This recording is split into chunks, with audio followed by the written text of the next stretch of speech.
তৈরি পোশাক খাতের বিশ্ববাজারে বাংলাদেশের হিস্সা ধরে রাখতে কারখানাগুলোতে কার্বন নিঃসরণ হ্রাস অপরিহার্য। আর এর জন্য সরকারি নীতি সহায়তা এবং ব্র্যান্ড ক্রেতা ও উৎপাদনকারীদের মধ্যে দীর্ঘমেয়াদী অংশীদারিত্ব অত্যন্ত জরুরি বলে মন্তব্য করেছেন বিশেষজ্ঞরা। বর্তমানে বাংলাদেশের কার্বন নিঃসরণের গ্রাফ ঊর্ধ্বমুখী। তৈরি পোশাক খাতে নিঃসরণ কমাতেই হবে ব্যবসা ধরে রাখতে, আর কোনো বিকল্প নেই। ইউরোপে কার্যকর হতে যাওয়া নতুন আইন human rights and environmental due diligence এর HREDD 2027 সালের পর আইনটি যখন বাস্তবায়ন শুরু হবে তখন সব ব্র্যান্ডের জন্যই এই আইন মানা বাধ্যতামূলক হবে। আন্তর্জাতিক এবং জাতীয় বিধিমালা ও নীতিমালার উপস্থাপনায় জানানো হয়, বর্তমানে অনেক ক্রেতাকেই নবায়নযোগ্য জ্বালানি সার্টিফিকেট REC দেখাতে হয়।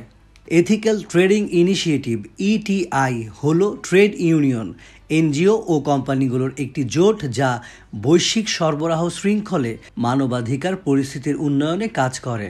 বর্তমানে বাংলাদেশে 200টির বেশি পোশাক কারখানা লিড সনদপ্রাপ্ত, যা শিল্পের মোট ইউনিটের 4%। এই সনদপ্রাপ্ত কারখানাগুলো সবুজ কারখানা হিসেবে বিবেচিত। ক্রেতারা এখন পণ্যের গুণগত মানের পাশাপাশি এর উৎপাদন প্রক্রিয়া জুড়ে যে শ্রমিক জড়িত তাদের অধিকার রক্ষা হচ্ছে কিনা সেটিও দেখছে। তাই ইউরোপীয় বাজার ধরতে উৎপাদনকারীকে কমপ্লায়েন্স মেনে চলতে হবে। লিড সার্টিফাইড পোশাক কারখানা আরও বাড়াতে হবে। ইউরোপীয় ইউনিয়ন EU জোট হিসেবে বাংলাদেশের সবচেয়ে বড় রপ্তানি বাজার। দেশের মোট রপ্তানি আয়ের 50% বেশি আসে EU অঞ্চল থেকে, আর দেশের মোট রপ্তানি আয়ের 80% বেশি আসে তৈরি পোশাক শিল্প থেকে। ইউরোপের শীর্ষস্থানীয় fashion brand Lindex Bangladesh, Bharat, Pakistan, Sri Lanka, Vietnam, তুরস্ক, চীন, হংকং, ইতালি সহ বিভিন্ন দেশে রয়েছে প্রতিষ্ঠানটির উৎপাদন অফিস। ইউরোপীয় ভোক্তারা মূল্যের চেয়ে উৎপাদনের সঙ্গে যুক্ত সামাজিক ও পরিবেশগত বিষয়গুলোকে অগ্রাধিকার দেয়।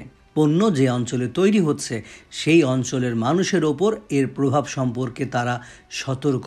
ইউরোপীয় বাজারে গত 2-3 বছরে corporate sustainability due diligence directive, extended producer responsibility এর EPR এর মতো অনেক নতুন আইন প্রণয়ন হয়েছে। এসব আইনের অধীনে 2026 থেকে 2028 সালের মধ্যে সামাজিক ও পরিবেশগত নীতিমালা মেনে পণ্য বিক্রি বাধ্যতামূলক হয়ে যাবে। টেকসই পরিবেশ তৈরি এবং জলবায়ু পরিবর্তনের প্রভাব মোকাবেলায় অবদান রাখতে 2030 সালের মধ্যে 50% কার্বন নির্গমন কমানোর লক্ষ্যমাত্রা নির্ধারণ হয়েছে। এই লক্ষ্য অর্জনে বাংলাদেশকে দ্রুত কাজ করতে হবে। বাংলাদেশের প্রধান প্রতিযোগী দেশ ভিয়েতনাম, কম্বোডিয়া, ভারত, পাকিস্তান নবায়নযোগ্য জ্বালানিতে অত্যন্ত সক্রিয়ভাবে কাজ করছে। তারা যদি 2030-এর মধ্যে কার্বন নির্গমন কমানোর লক্ষ্যমাত্রা পূরণ করতে পারে আর বাংলাদেশ যদি না করতে পারে, তাহলে বাংলাদেশ কম মূল্যে পণ্য দিলেও এখান থেকে পণ্য কিনবে না। কারণ ইউরোপে যদি পণ্য বিক্রি করতে না দেয়া হয় তাহলে বাংলাদেশ থেকে পণ্য কেনার কোনো মানে হয় না। ইউরোপীয় ক্রেতাদের প্রভাবিত করার জন্য পণ্য ছাড়ের চেয়ে আপনি সামাজিক এবং পরিবেশগত কী ধরনের এক্সিলেন্স করছেন এটা বড় ধরনের মার্কেটিং টুল। ক্রেতা এবং সরবরাহকারীদের মধ্যে দীর্ঘমেয়াদী সম্পর্ক তৈরি, দায়িত্বশীল ক্রয়ের চর্চা, জ্বালানি রূপান্তরকে মূলধারায় আনা, জলবায়ু ইস্যুতে যৌথ দায়িত্ব গ্রহণ এবং প্রযুক্তিগত দক্ষতার দরকার।